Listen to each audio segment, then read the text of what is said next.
Okay, ఈరోజు మనం క్లాసులో 3 ముఖ్యమైనటువంటి అంశాలని నేర్చుకుంటాం. చాలా చిన్న చిన్నవే ఇవి, కానీ మనకి చాలా ఇంపార్టెంట్ అనమాట. రేపు మీరు ఇంటర్మీడియట్కి పోయి ఆప్టిక్స్ నేర్చుకునేటప్పుడు ఇవి చాలా ఉపయోగపడతాయి. ఏమేమి నేర్చుకుంటాము అని అంటే, ఒకటి వచ్చేసి మిర్రర్ ఫార్ములా అనేది నేర్చుకుంటాం. Mirror formula. రెండవది వచ్చేసి సైన్ కన్వెన్షన్స్ నేర్చుకుంటాం. సైన్ కన్వెన్షన్స్ అనేవి నేర్చుకుంటాం. మూడవది వచ్చేసి మ్యాగ్నిఫికేషన్. ఈ 3 పదాల గురించి ఈరోజు మనం క్లియర్గా నేర్చుకుంటామమ్మా. మొదటిది ఏమని అనుకుంటున్నాం? మిర్రర్ ఫార్ములా అనుకున్నాం. మిర్రర్ ఫార్ములా అనేది మనం ఇప్పుడు 2 మిర్రర్స్ గురించి క్లియర్గా నేర్చుకున్నాం. కాంకేవ్ మిర్రర్ ఒకటి, కాన్వెక్స్ మిర్రర్ ఒకటి. 8th క్లాస్లో మనం ఏం నేర్చుకున్నాం? ప్లేన్ మిర్రర్ కూడా నేర్చుకున్నాం. అయితే మిర్రర్ ఫార్ములా అనేది ప్రతి దానికి, అంటే ఏ మిర్రర్కైనా ఒకటే ఉంటుందన్నమాట. ఏందది అనేది ఇప్పుడు చూసుకుందాం. చూడండి, మనకి ఎక్కువగా కాంకేవ్ మిర్రర్ కాబట్టి కాంకేవ్ మిర్రర్ బొమ్మ వేస్తున్నాను, కానీ ఈ మిర్రర్ ఫార్ములా అనేది ప్రతి దానికి వర్తిస్తుంది. ఇది ప్రిన్సిపల్ యాక్సిస్, ఇది వచ్చేసేమో కాంకేవ్ మిర్రర్. కాంకేవ్ మిర్రర్ అనగానే మనం ఇలా పెట్టేస్తాము. తర్వాత ఇది వచ్చేసి పోల్ అనుకున్నాం, ఇది వచ్చేసి ఎఫ్, ఇది వచ్చేసి సి. ఇవి మారవు. మనం ఇంకొకటి ఏం నేర్చుకున్నాము? ఎఫ్కి పీకి మధ్య ఉన్నటువంటి దూరాన్ని ఏమని పిలుచుకున్నాము? ఫోకల్ లెంగ్త్ అని పిలుచుకున్నాం. పోల్కి ఫోకస్కి మధ్య ఉన్న దూరాన్ని ఫోకల్ లెంగ్త్ అనుకున్నాం. దాన్ని ఎఫ్ అనే అక్షరంతో, స్మాల్ ఎఫ్ అనే అక్షరంతో సూచించాము. మళ్ళీ పోల్కి సికి, సెంటర్ ఆఫ్ కర్వేచర్కి మధ్య ఉన్న దూరాన్ని ఏమని పిలుచుకున్నాము? రేడియస్ ఆఫ్ కర్వేచర్ అన్నాం. దాన్ని ఆర్ అనే అక్షరంతో సూచించాం. ఇవి డిస్టెన్స్లు అనమాట. తర్వాత ఇవే కాకుండా మనం ఎక్కడో ఈ మధ్యలో ఎక్కడైనా ఇన్ఫినిటీలో పెడతాము ఆబ్జెక్ట్ని, బియాండ్ సి పెడతాము, సి పెడతాము, సికి ఎఫ్కి మధ్యలో పెడతాము, ఎఫ్ దగ్గర పెడతాము, పీకి ఎఫ్కి మధ్యలో పెడతాము అని నేర్చుకున్నాం కదా. సపోజ్ మనం ఇక్కడ పెట్టాను అని అనుకుందాం. ఒక ఆబ్జెక్ట్ని బియాండ్ సి పెట్టాను అనుకుందాం. ఆబ్జెక్ట్ని ఓజే అనే అక్షరాలతో సూచిద్దాం. ఇప్పుడు ఆబ్జెక్ట్కి పీకి మధ్య ఉన్న దూరం, ఆబ్జెక్ట్కి పోల్కి మధ్య ఉన్న దూరాన్ని డిస్టెన్స్ ఆఫ్ ఆబ్జెక్ట్ లేక ఆబ్జెక్ట్ డిస్టెన్స్ యూ అనే అక్షరంతో, స్మాల్ యూ అనే అక్షరంతో సూచిస్తారు. తర్వాత ఇంకేమవుతుంది? దీని ఇమేజ్ ఎక్కడ ఏర్పడుతుంది? ఎఫ్కి సికి మధ్యలో ఏర్పడుతుంది, తలకిందులుగా ఏర్పడుతుంది అని అనుకున్నాం కదా. దీన్ని ఐజీ అని అనుకుందాం. ఇమేజ్కి పోల్కి మధ్య ఉన్న దూరాన్ని స్మాల్ వి అనే అక్షరంతో సూచిస్తారు. అర్థమైందా? ఇవన్నీ రాస్తాను నేను ఇక్కడ, ముందు నేర్చుకుందాం. తర్వాత ఆబ్జెక్ట్ యొక్క హైట్ ఉంది కదా, దాన్ని హెచ్ఓ అని పిలుస్తాం, హైట్ ఆఫ్ ఆబ్జెక్ట్ అని. అదేవిధంగా ఇమేజ్ యొక్క హైట్ని హెచ్ఐ అని పిలుస్తారనమాట. ఇక్కడ రాస్తా చూడండి. ఆబ్జెక్ట్ డిస్టెన్స్ ఫస్ట్ది. ఆబ్జెక్ట్ డిస్టెన్స్ ఏమనుకుందాం? యు. తర్వాత ఇమేజ్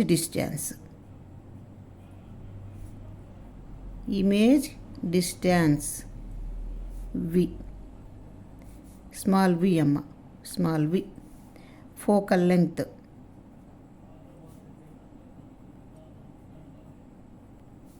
స్మాల్ ఎఫ్. ఈ 3 ఇంపార్టెంట్. ఇవే కాకుండా ఇంకేమేమి నేర్చుకున్నాం ఇక్కడ? రేడియస్ ఆఫ్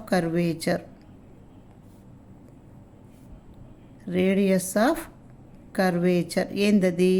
ఆర్ అనుకున్నాం. తర్వాత హైట్ ఆఫ్ ఆబ్జెక్ట్, దాన్ని ఏమని అనుకుందాం? హెచ్ఓ అనుకుందాం. Height of image,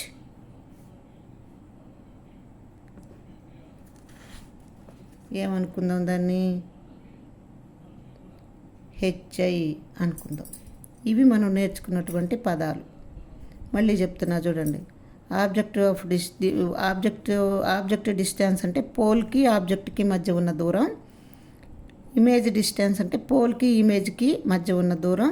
focal length అంటే పోల్కి ఫోకస్కి మధ్య ఉన్న దూరం. రేడియస్ ఆఫ్ కర్వేచర్ అంటే పోల్కి సెంటర్ ఆఫ్ కర్వేచర్కి మధ్య ఉన్న దూరం.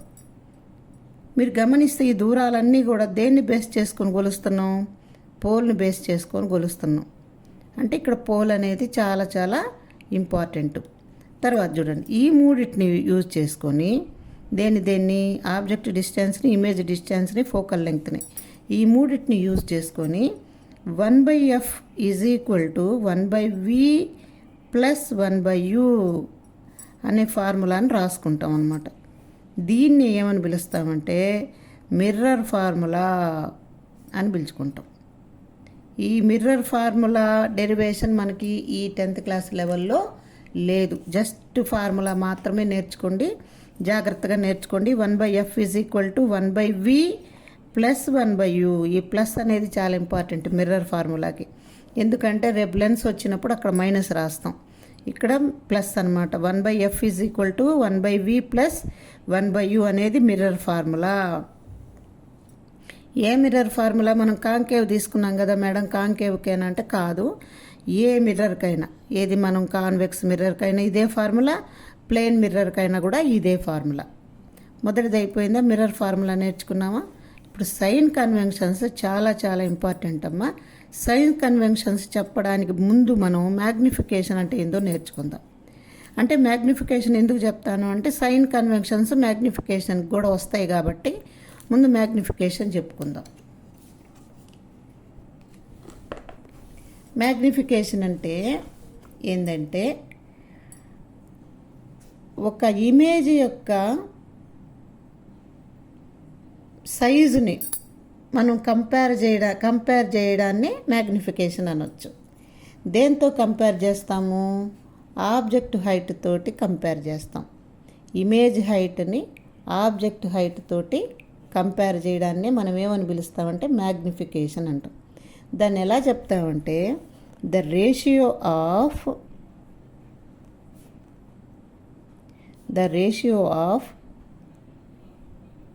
ఆబ్జెక్ట్ హైట్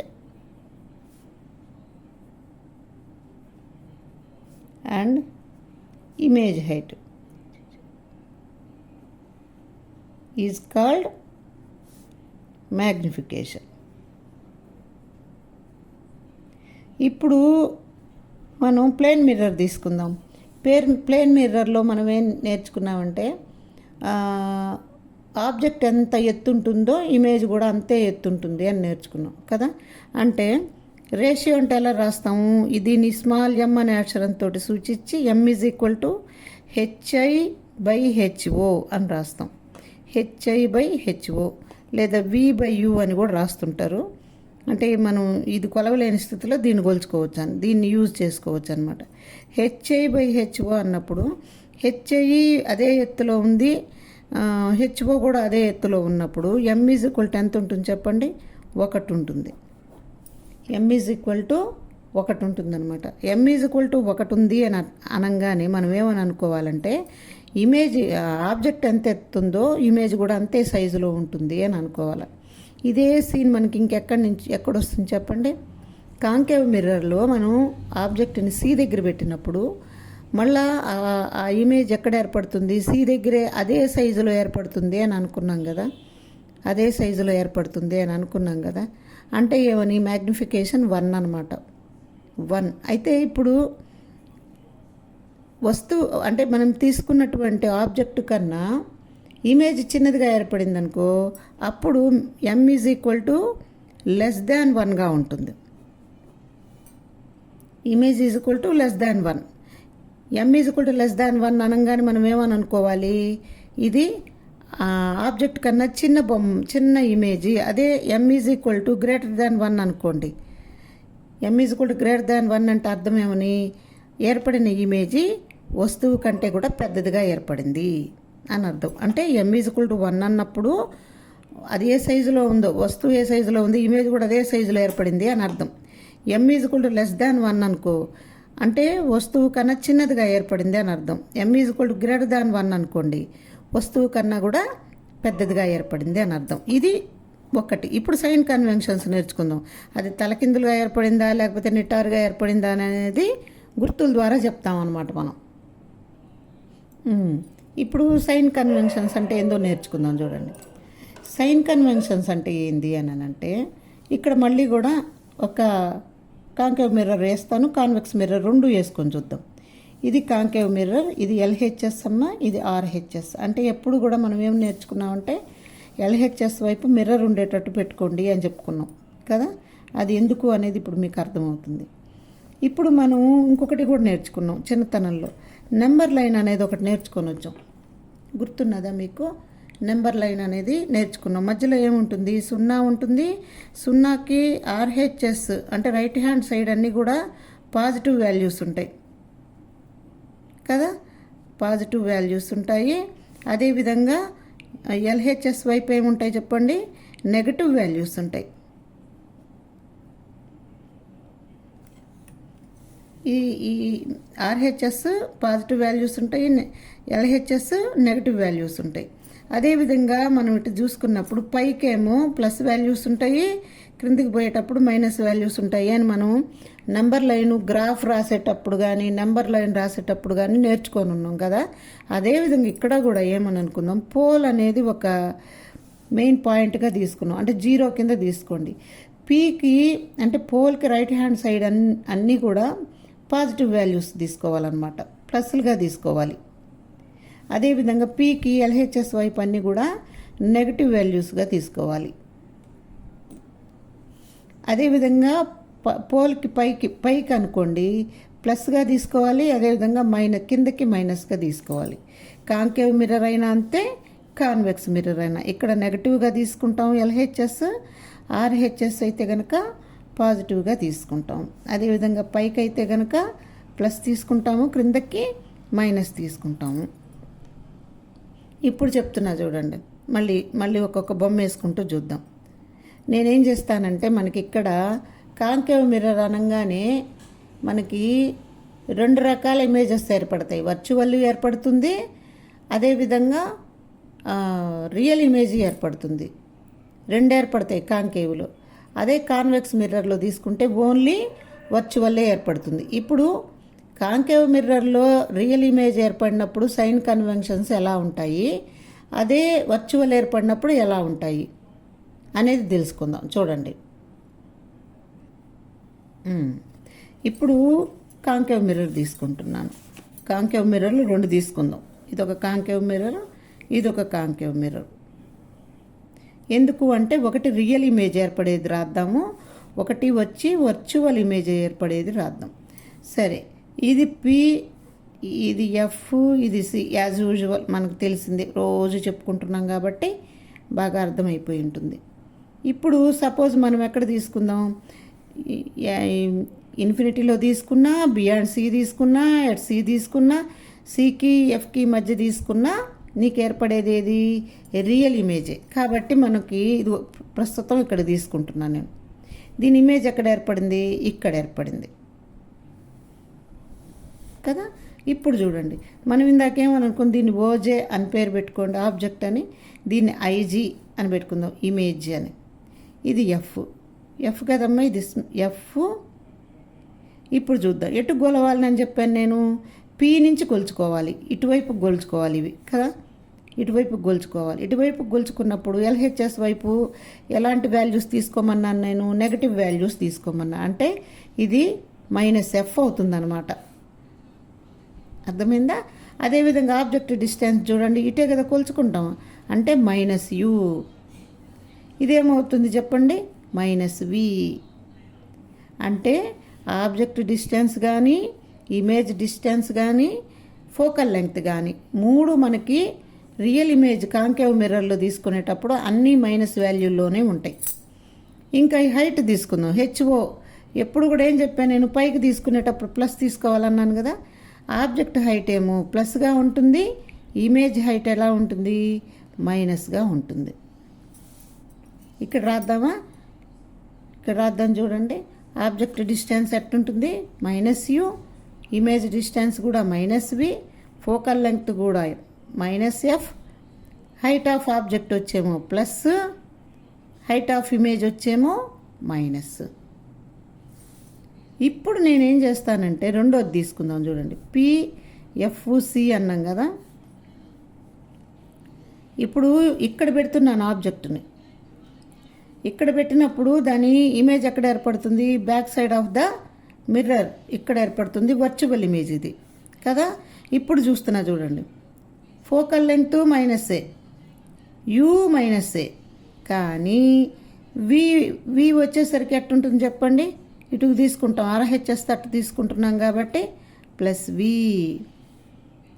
తర్వాత హైట్ తీసుకుంటే ఇది +HO, ఇది కూడా అటే పైకే ఉంది కాబట్టి +HI. ఇప్పుడు రాస్తా చూడండి, -u +v -f +HO +HI. ఇదేంది? ఇది కాంకేవ్ మిర్రర్లో వర్చువల్ ఇమేజ్కి, ఇది కాంకేవ్ మిర్రర్లో రియల్ ఇమేజ్కి. అదేవిధంగా కాన్వెక్స్ మిర్రర్ చెప్తా చూడండి. కాన్వెక్స్ మిర్రర్లో మనకి ఎప్పుడు కూడా వర్చువల్లే ఏర్పడతాయి, PFC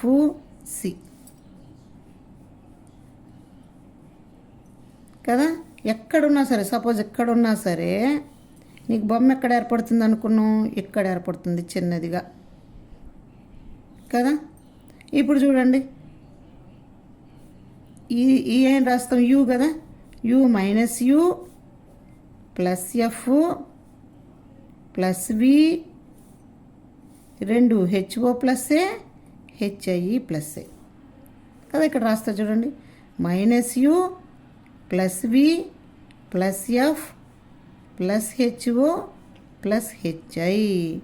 ఇట్లా మీరు ఈ మొత్తాన్ని మీరు నీట్గా బొమ్మ వేసుకుంటూ నేను చెప్పిన దాన్ని మళ్ళీ రాసుకొని నీట్గా కనుక అర్థం చేసుకుంటేనే మీకు రే ఆప్టిక్స్ అనేది అర్థమవుతుంది. ఎందుకు వచ్చింది అనేది చెప్తున్నా చూడండి. అందుకే మళ్ళీ ఇటువైపు నుంచే కొలుచుకోవాలి, పీ వైపు నుంచే కొలుచుకోవాలి. పీ వైపు నుంచి లెఫ్ట్ హ్యాండ్ సైడ్ కనుక కొలిస్తే వచ్చే వాల్యూస్ అన్నీ మైనస్లు, రైట్ హ్యాండ్ సైడ్ కనుక కొలిస్తే వచ్చే వాల్యూస్ అన్నీ కూడా ప్లస్లుగా ఉంటాయి అన్నమాట. దీనికంటే ఒక చిన్న టేబుల్ వేసుకుందాము. ఆ టేబుల్ ప్రకారం కనుక మీరు నేర్చుకున్నారంటే ఇవి ఇట్లా రాసేసుకోండి చాలు. మీరు ఇట్లా రాసుకుంటే కనుక ఇవేంది? ఇది మొదటిది కాంకేవ్ మిర్రర్లో రియల్ ఇమేజ్ ఏర్పడినప్పుడు ఇవి ఇట్టుంటాయి. అదే కాంకేవ్ మిర్రర్లో వర్చువల్ ఇమేజ్ ఏర్పడినప్పుడు ఇలా ఉంటాయి. అదే నీకు కాన్వెక్స్ మిర్రర్లో ఎప్పుడైనా వర్చువలే కాబట్టి ఇలా ఉంటాయి. దీన్ని బట్టి మీకు ఏమర్థమైందంటే యూ అనేది ప్రతి సందర్భంలో ఏ మిర్రర్కైనా మైనస్గానే తీసుకుంటాం. ఏ మిర్రర్కైనా ఏ పరిస్థితుల్లోనైనా కూడా యూ అనేది మైనస్గానే తీసుకుంటాం. ఎందుకంటే యూ ఎటువైపు ఉంటుంది? LHS వైపు ఉంటుంది. అర్థమైందా? ఇది ఒక్కసారి క్షుణ్ణంగా నేర్చుకుంటామో మీకు నీట్గా అర్థమవుతుంది. రేపు ఏం చేద్దామంటే ఇంతటితోటి ఇంకొంచెం ఉంది, అది మామూలుగా టెక్స్ట్ బుక్లో మనం క్లాసులో అయినా చెప్పుకుందాము. ఏంటంటే వీటి యూజెస్ ఆఫ్ మిర్రర్స్ అని, అది మనకి 2 మార్క్స్కి రావచ్చు, మన అదృష్టం కనుక బాగుంటే 4 మార్కులకు కూడా రావచ్చు అనమాట. ఎందుకంటే అదొకసారి టెక్స్ట్ బుక్ కూడా చూడండి. మీరు టెక్స్ట్ బుక్ చూసినప్పుడు మీకు అది కూడా అర్థమవుతుంది. నేను చెప్పిన తర్వాత లెసను టెక్స్ట్ బుక్ కనుక చూసుకుంటే మీకు నీట్గా అర్థమవుతుంది. రేపు మనం లెన్సెస్ స్టార్ట్ చేసుకుందాం.